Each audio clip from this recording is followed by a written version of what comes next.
18 सप्टेंबराक सामाजिक कार्यकर्तो रामा काणकोणकराचेर करंजळे वाठारांत दनपारां कांय जाणांनी हल्लो करून ताच्या तोंडाक शेण सारयिल्ले। हो हल्लो पुनर्नियोजीत आसून तातूंत झेनिटोचो आस्पाव आशिल्ल्याचे पुलिसांच्या तपासांत उक्ताडार आयिल्ले।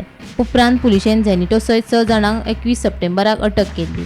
ताचे उपरांत झेनिटोन जामिना खातीर मेर्शेच्या सत्र न्यायालयांत अर्ज केलो, पूण ताचो जामिनाचो अर्ज न्यायालयान भायर आयिल्लो। ताचे उपरांत झेनिटो न्यायालयीन कस्टडीत आशिल्लो। मजगतीं शेनवारा झेनिटोचो जामीन अर्ज मंजूर करतना मेर्शेच्या सत्र न्यायालयान कांय अटी घातल्यात। हातूंत कार्दोजाक 5 लाख रुपयांचो बॉन्ड जमा करपाचे निर्देश दिल्यात, तशेंच गरजेच्या अटींचें पालन सक्तीचें केलां। रामा काणकोणकराचें मारहाण प्रकरण जे 18 सप्टेंबराक दनपारचें जाल्लें आनीक ह्या प्रकरणान पुलिसांनी टोटल 8 जाणांची अटक केल्ली। तातूंत भितर झेनिटो कार्दोजो हो मुखेल आरोपी असो घोशीत केल्लो आनीक तेजी जी अटक आसा ती 22 सप्टेंबराक जाल्ली। आनीक पयलीं ते पुलीस कस्टडीन आशिल्ले, तशेंच पुलीस कस्टडींतल्यान तांकां ज्युडिशियल कस्टडीन व्हेले।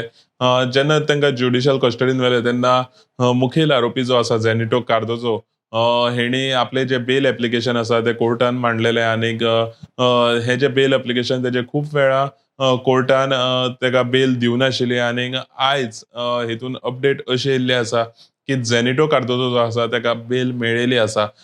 झेनिटो कार्दोजोक आयज मेर्शे स्पेशल कोर्टान बेल दिल्ली आसा आनीक ही जी बेल आसा ती 5 लाख रुपयाच्या बॉन्डा सयत काही तेका कंडिशन्स घातलेली आसा। त्या कंडिशन्साचेर झेनिटो कार्दोजोक बेल मेळिल्ली आसा। सो हेचेर रामा काणकोणकर आनी तेचो वकील कितें रिएक्ट करता ते पळय सारकें आसतलें। अश्योच बातम्यो पळोवपा खातीर पळयत रावात गोमंतक टीव्ही।